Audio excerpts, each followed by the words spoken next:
Hi friends, so this is a bit of a departure for me to share this with you, but I thought it's kind of interesting, and apparently it's the 5th mission of rover to Mars.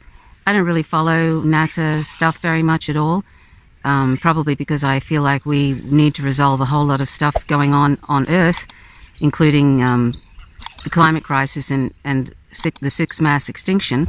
One can gather a lot of scientific data and information that's very beneficial for Earth purposes, but we certainly do not need to be colonizing other planets when we can't even manage to behave ourselves on this planet and not disrupt and kill and torture other Earthlings on this planet, non-human animals, for trivial reasons of mostly palate pleasure, it turns out. So we're fairly dysfunctional, and I see that any sort of move to try and colonize other planets just means we take our dysfunction with us.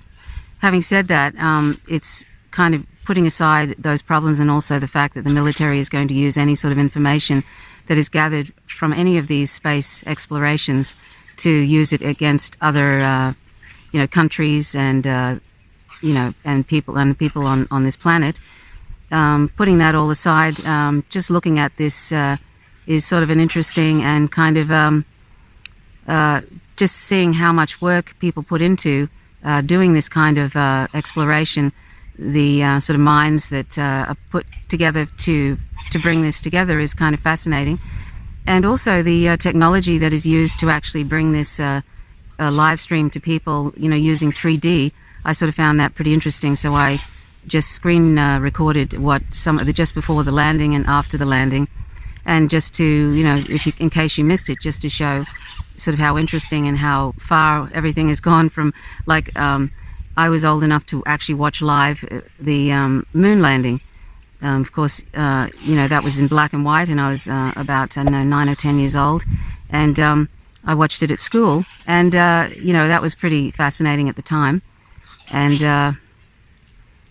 this is sort of a far cry from that, but you can tell that all these different people are involved in this Perseverance landing on Mars. Were really, really anxious that it was there was so many things could go wrong, but it managed to successfully land, and that's sort of must have been great for them. Sort of must have been really, you could tell people were short of breath while they were watching it when in this sort of NASA Mission Control Center. So anyway, I thought I'd just share this because it's interesting, and hopefully they can use some of the information, some of the science that they collect on Mars to do something good, for people on the planet and the planet in general. I can honestly say that I'm glad there does not appear to be. No one really expected that there'd be any sort of actual, obvious life, apart from maybe microbial and bacterial, unless there's some other dimension on Mars that we can't see. But I'm glad that, this is the thing, we go and venture onto another planet and we don't care if there's anybody there, really. Basically another form of imperialism, really. So, space imperialism had already started, and it continues through the US and other countries too, of course. But the US, their motivations for these different things are usually not good ones. But of course the people that are involved do this because they love doing it. Most of the people there, I imagine, so that's always a nice thing. But anyway, it costs probably billions and billions of dollars, and meanwhile, on planet Earth, people are starving and unnecessarily, and the planet is in sort of dire shape, and there's people who are being evicted through COVID, and suffering and dying. But these things go on. That's why we're living in a dysfunctional planet where all this money is being spent on exploring other planets, billions and billions and billions and billions of dollars, and meanwhile on Earth there's more disparity of equality, and there's more poverty and all of that, and that's the dysfunction. That's our dysfunction, and it would be very, very surprising if we ever made it to another planet in time, given how slow the progress is, and also the resources, and that the climate crisis is right on top of us now and is in runaway. So the likelihood of us actually colonizing another planet before we end up offing ourselves basically here is very, very unlikely, minuscule in fact. And all these Hollywood movies where a plucky band of people manage to save the planet, well, they're just in the movies, that's just Hollywood, and really has no basis in fact. Anyway, having said that sort of slightly pessimistic intro, enjoy this next 10 minutes, and we can probably just celebrate the fact that people who are involved in this, enjoy what they're doing, they enjoy science, they enjoy, and they're working on this because they love doing it. So that's always something to celebrate. So anyway, thanks for watching. My name's Trish Roberts. You're watching Faint Signals for Ego. Stay tuned.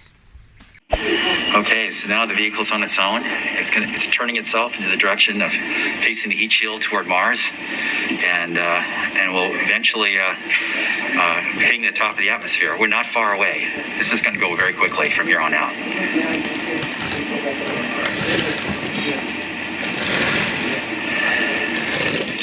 That's confirmation that we got shadowed by the cruise stage as it passed through our beam to the Earth.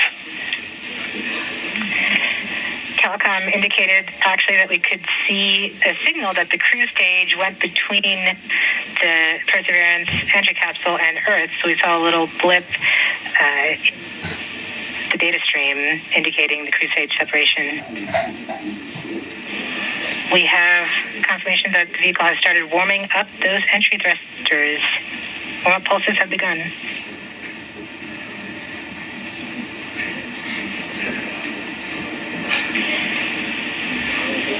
At this point, the spacecraft is trying to stop its spin from the cruise 2 revolutions per minute down to 0, and then will turn to its desired orientation from entry.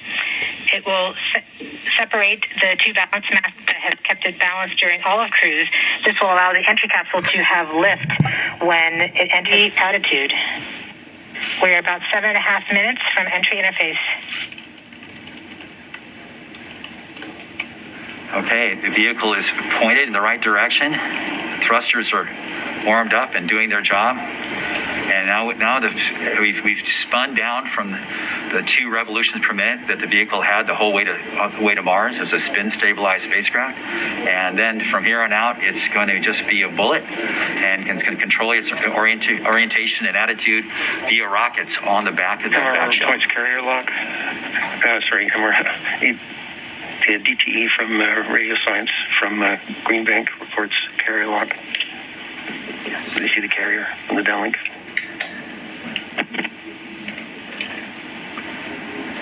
Flight level 1. We are continuing to wait for entry interface. We're about 6 minutes and 45 seconds from entry interface. We have confirmation from Greenback that they are receiving direct to Earth telemetry via that path. The spacecraft Perseverance is currently transmitting heartbeat tones. These tones indicate that Perseverance is operating normally and has nothing significant to report. This is as expected. We're currently just over 6 minutes from entry interface.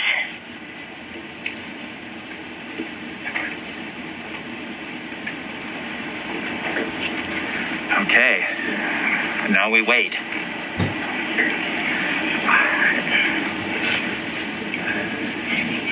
As soon as we get to the top of the atmosphere, it will be very quickly, which is the entry point. It won't be very long before the atmosphere will start getting thicker and thicker. It's going very quickly at a fairly steep angle of 15 degrees into the atmosphere. And as it starts to slow down... Just under, we're about 5.5 minutes from entry interface. We're still receiving heartbeat tones. We expect to continue receiving heartbeat tones until about 5 minutes after entry. At that time, Perseverance will be no longer in view of our antennas here on Earth. About 90 seconds prior to entry, the Mars Reconnaissance Orbiter should begin receiving telemetry from Perseverance and streaming it to Earth in near real time. There are a few expected short outages such as when we have a plasma blackout or when we enter the peak heating phase, aside from these outages caused by the plasma blackout, antenna switching, or high dynamic events, spacecraft events, we should have telemetry until about 90 seconds after landing. A plasma blackout is when the signal from Perseverance isn't strong enough to make it through the superheated, super fast air flowing around the spacecraft all the way down to Earth. Once the temperature drops below that peak heating, we do reacquire the signal from Perseverance. We are currently about 4.5 minutes from entry interface. Perseverance continues to report heartbeat tones, indicating everything is nominal. Okay, what we're looking for now is Mars Reconnaissance Orbiter should be in view soon of our vehicle and be able to listen to ones and zeros coming from a separate radio that's really designed to talk between spacecraft. MRO reports the Electra radio is powered on, ready to receive signals from the lander. Okay, MRO is ready and able and waiting to hear from our rover. Mars Reconnaissance Orbiter has reported that it's ready to receive the signals from Perseverance. It should be in a few minutes here. We're just Flight level 1 from entry interface.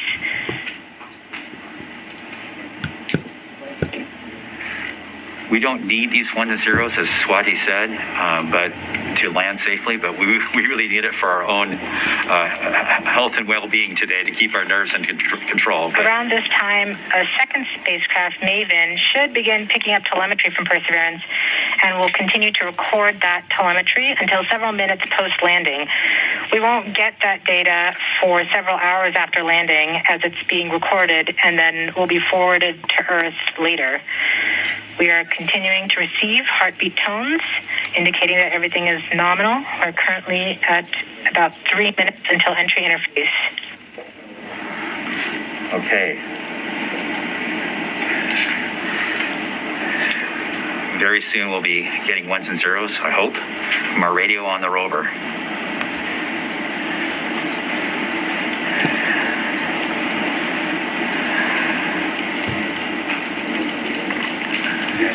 The entry interface is nothing more than just an arbitrary place in the sky that we've defined to be above the atmosphere. But from that point on, there's definitely atmosphere, and above it there isn't. We are 2 minutes from entry interface.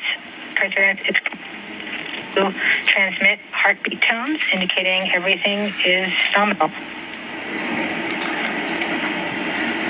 So the tones can tell us whether something is bad or not is happening. So far the heartbeat is doing well.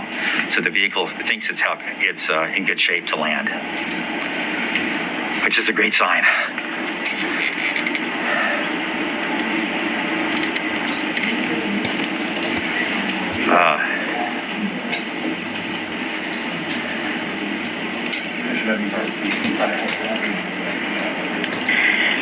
We're just under 2 minutes from entry interface.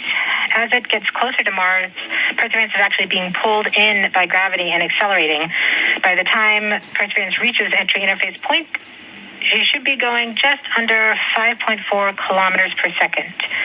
We're at about 90 seconds from entry interface and standing by for Mars Reconnaissance Orbiter to pick up the telemetry.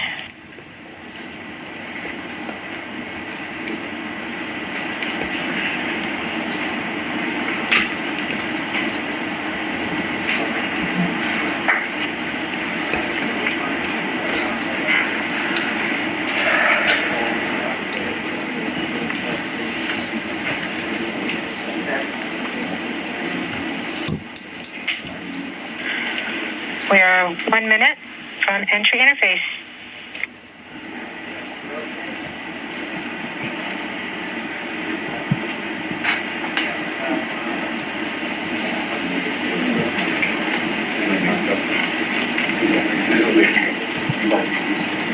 MROs are in receive mode. We have confirmation that the Mars Reconnaissance Orbiter is now relaying data from Perseverance. We're about 30 seconds from entry interface. Perseverance is going about 5.2 kilometers per second and is about 190 kilometers altitude above the surface of Mars. Confirm your jet data flow.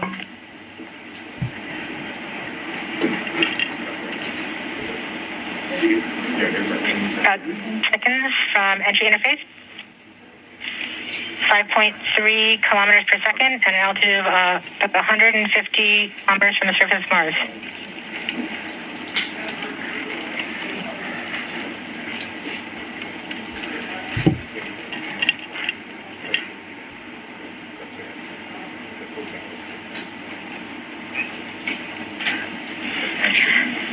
We have confirmation of entry interface.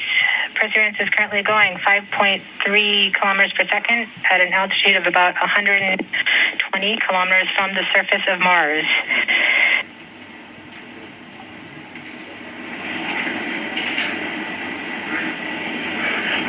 The spacecraft is now waiting until it begins feeling the atmosphere of Mars slow it down. Once there's enough atmosphere, it will start controlling its path to the landing target.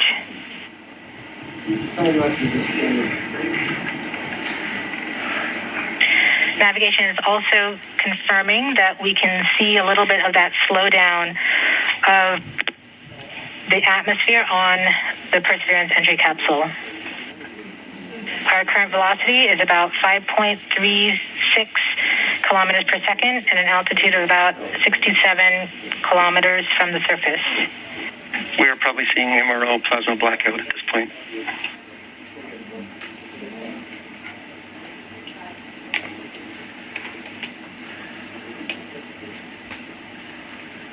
The vehicle should be doing its turns right now. MRO has lost lock. Perseverance. We have indications that Perseverance is now performing bank reversals in the atmosphere. These are the steps in order to control its distance to the landing target. Perseverance has just passed through the point of maximum deceleration and has indicated that it felt approximately 10 Earth Gs of deceleration. MRO has lock again. Yes, yes, yes, yes, yes. We saw a small outage of the UHF telemetry from Mars Reconnaissance Orbiter during that peak heating phase, likely caused by the plasma blackout. Perseverance is still continuing to perform bank reversals in the atmosphere to control its distance to the landing target.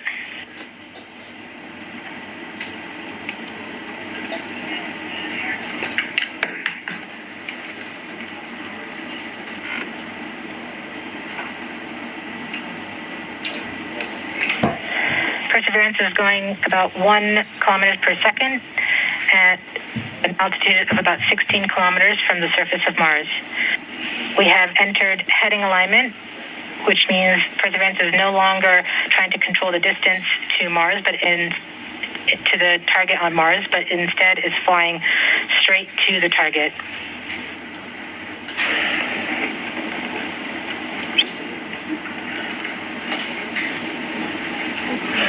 Parachute.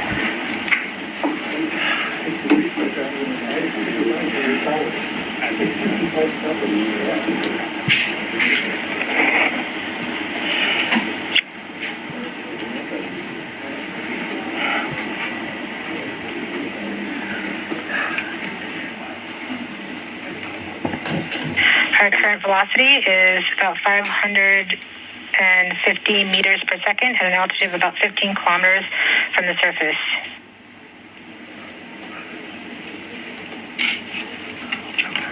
MRO is reporting good telemetry log. We are coming upon the straighten up. We are starting the straighten up and fly right maneuver, where the spacecraft will jettison the entry balance masses in preparation for parachute deploy and to roll over to give the radar a better look at the ground. Yes, yes, yes. The navigation has confirmed that the parachute has deployed, and we are seeing significant deceleration in the velocity. Our current velocity is 430 meters per second at an altitude of about 12 kilometers from the surface of Mars.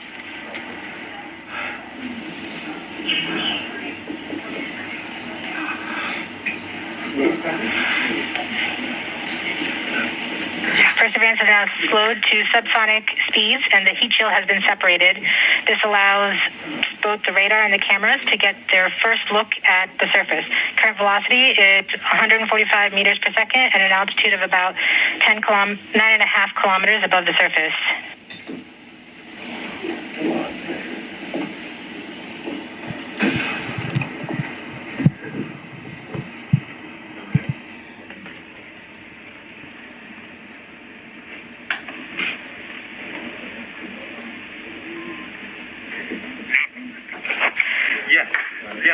Yes. Perseverance now has radar lock on the ground. Current velocity is about 100 meters per second, 6.6 kilometers of the surface.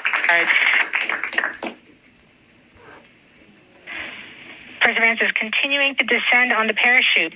We are coming up on the initialization of terrain relative navigation and subsequently the priming of the landing engines. Our current velocity is about 90 meters per second at an altitude of 4.2 kilometers.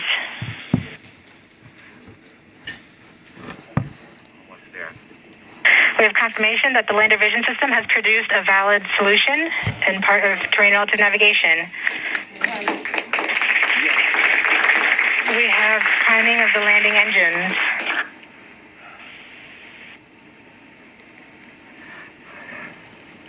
Current velocity is 83 meters per second at about 2.6 kilometers from the surface of Mars.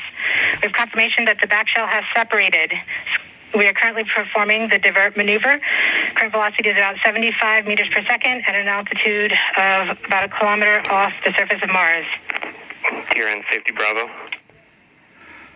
We have completed our terrain relative navigation. Current speed is about 30 meters per second, altitude of about 300 meters off the surface of Mars.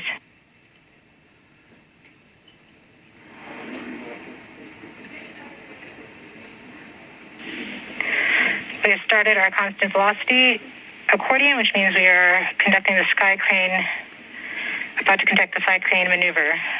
We've lost direct to Earth tones. As expected. Sky crane maneuver has started. About 20 meters off the surface.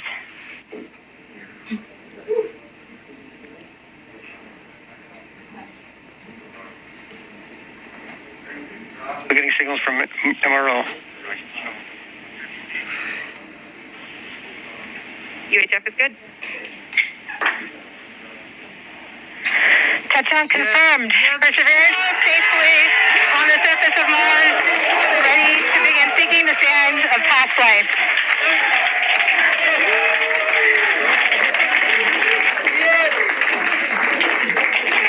At this point, the descent stage has flown away to safe distance. Perseverance is continuing to transmit direct through Mars Reconnaissance Orbiter to Earth.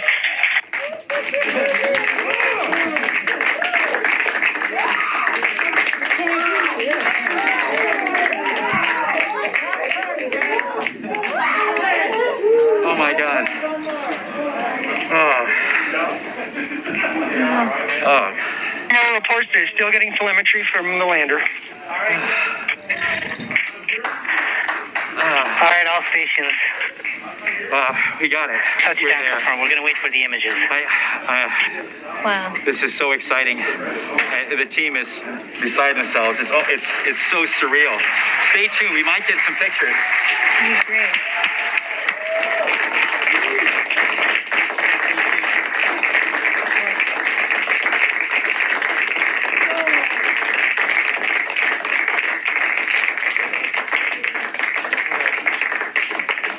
So much has been riding on this.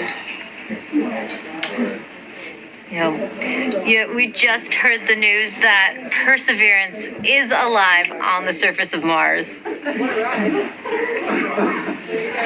It's not Flight, we have seen the completion of EDL 3000. Copy activity. That is as expected.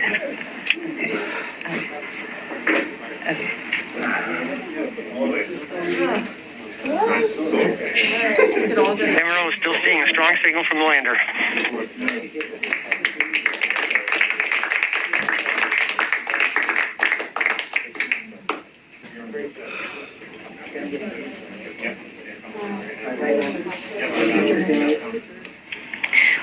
just heard the news that Perseverance is alive on the surface of Mars. Congratulations to the mission. And looks like we have some more news in. It looks like we're getting the first image. Here, take a look at the first image. Flight, this is OL3. I have the target point on the map when you are ready. We are ready, OL3. Go for it. Wow.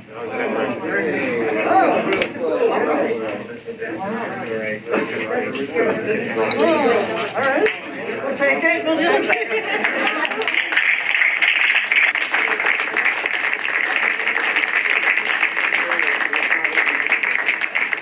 Flight, I'll be moving in, showing you the safe zone that we've landed in.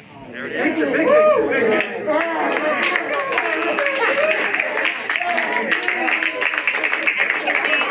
team has just put the first image from Perseverance on the surface of Mars. Now, it comes from the engineering cameras known as the Hazard camera.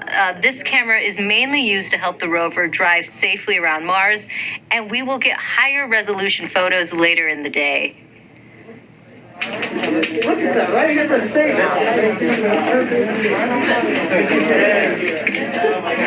Let's see our engine. Nice. This is amazing. Here's Andrew.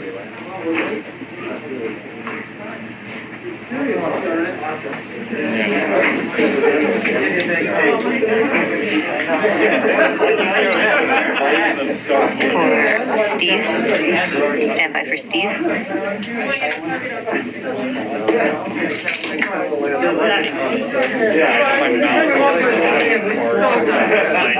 my God. You did it. You did it. You did. You led the team. You made it happen, man. Congratulations,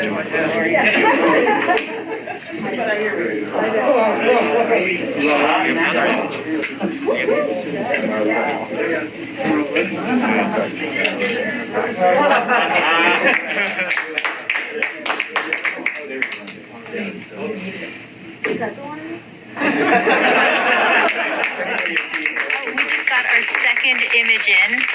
Our second image is in. Okay, these we have a camera in the front and rear of the spacecraft. They're near the ground, so these are pretty close. You can see the wheels there, and they're a little dirty because we've got glass covers over these cameras. But we took these seconds after landing, so there's still dust in the air from our landing event. So this is happening. This happened just seconds ago. Just arrived, and this is really amazing. And we even know where we landed. This is the most amazing thing. The vehicle has told us where it's landed because it figured it out.